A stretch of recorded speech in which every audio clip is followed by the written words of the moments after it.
2025-26 ఆర్థిక సంవత్సరానికి employee provident fund వడ్డీ రేటును కేంద్ర ప్రభుత్వం 8.25%గా ఆమోదించింది. ఈ వడ్డీ మొత్తాన్ని మీ పీఎఫ్ ఖాతాలో జమ చేసే ప్రక్రియ కొనసాగుతోంది. మీరు 55 సంవత్సరాలు నిండకముందే పదవీ విరమణ చేస్తే 58 ఏళ్లు వచ్చే వరకు వడ్డీ జమ అవుతుంది. ఆ తర్వాత నుంచి జమ అవ్వదు. ఇక శాశ్వతంగా దేశం విడిచి వెళ్లడం, సభ్యుడి మరణించిన సమయంలో ఎవరూ డబ్బులు క్లెయిమ్ చేయకపోవడం వంటి కారణాలతో 3 ఏళ్ల తర్వాత అకౌంట్ ఇన్యాక్టివ్ అవుతుంది.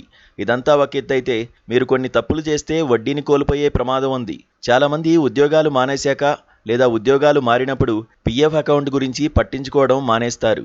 3 ఏళ్ల పాటు అకౌంట్ ఉపయోగించకపోతే ఇన్యాక్టివ్ అవుతుంది. పీఎఫ్ అకౌంట్ ఉన్నవారికి వారి అకౌంట్లోని బ్యాలెన్స్పై ఈపీఎఫ్ఓ ప్రతి ఏడాది వార్షిక వడ్డీని అందిస్తూ ఉంటుందనే విషయం తెలిసిందే. ప్రతి ఆర్థిక సంవత్సరం చివరిలో వడ్డీని నిర్ణయిస్తూ ఉంటారు. అయితే కొన్ని సమయాల్లో మీకు అర్హత ఉన్న పీఎఫ్ వడ్డీ జమ కాకపోవచ్చు. 3 ఏళ్ల పాటు మీరు అకౌంట్ని ఉపయోగించకపోతే ఆటోమేటిక్గా సిస్టమ్ ఇన్యాక్టివ్ చేస్తుంది. అకౌంట్ నుంచి ఎలాంటి క్లెయిమ్స్ చేయకపోయినా, కేవైసీ లాంటివి అప్డేట్ చేయకపోయినా, ఏం చేయకుండా అలాగే ఏళ్లపాటు వదిలేస్తే అకౌంట్ ఇన్యాక్టివ్గా మారుతుంది. ఇలాంటి సమయంలో మీరు పీఎఫ్ వడ్డీని అందుకోలేరు. దీంతో అకౌంట్ను ఎప్పుడూ యాక్టివ్గా ఉంచుకోవడం అనేది చాలా ముఖ్యం. ఇక ఇలాంటి సమయంలో కూడా వడ్డీ జమ అవదు. ప్రస్తుత నిబంధనల ప్రకారం 58 ఏళ్లు వచ్చే వరకు యాక్టివ్ ఖాతాలకు వడ్డీ జమ చేస్తారు. ఈపీఎఫ్ఓ వడ్డీ లెక్కింపు విషయానికొస్తే నెలవారీగా మీ అకౌంట్లో నిల్వ ఉన్న బ్యాలెన్స్ ఆధారంగా లెక్కిస్తారు. ప్రతి నెల అందుబాటులో ఉన్న బ్యాలెన్స్పై వడ్డీ లెక్కిస్తారు.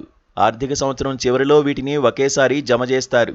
మీ పీఎఫ్ అకౌంట్లో డబ్బులు జమైన దగ్గర నుంచే మీ వడ్డీని సంపాదించడం ప్రారంభిస్తారు. ఒకవేళ మీరు మనీ విత్డ్రా చేసుకుంటే మిగిలిన బ్యాలెన్స్పై మాత్రమే వడ్డీ చెల్లిస్తారు. విత్డ్రా చేసుకున్న సొమ్ముపై వడ్డీ అందదు. ఒకవేళ వార్షిక క్రెడిట్ ఎంట్రీ పాస్బుక్లో ఆలస్యంగా కనిపించినంత మాత్రాన సభ్యులు వడ్డీని కోల్పోరు. సంవత్సరం పొడవునా ఎలాంటి విత్డ్రాలు చేసుకోకుండా నెలవారీ చెల్లింపులు కొనసాగితే క్రమంగా పెరుగుతున్న నిల్వపై ప్రతి నెలా వడ్డీని లెక్కిస్తారు. సంవత్సరాంతంలో ఈ వడ్డీని ఈపీఎఫ్ ఖాతాలో జమ చేస్తారు.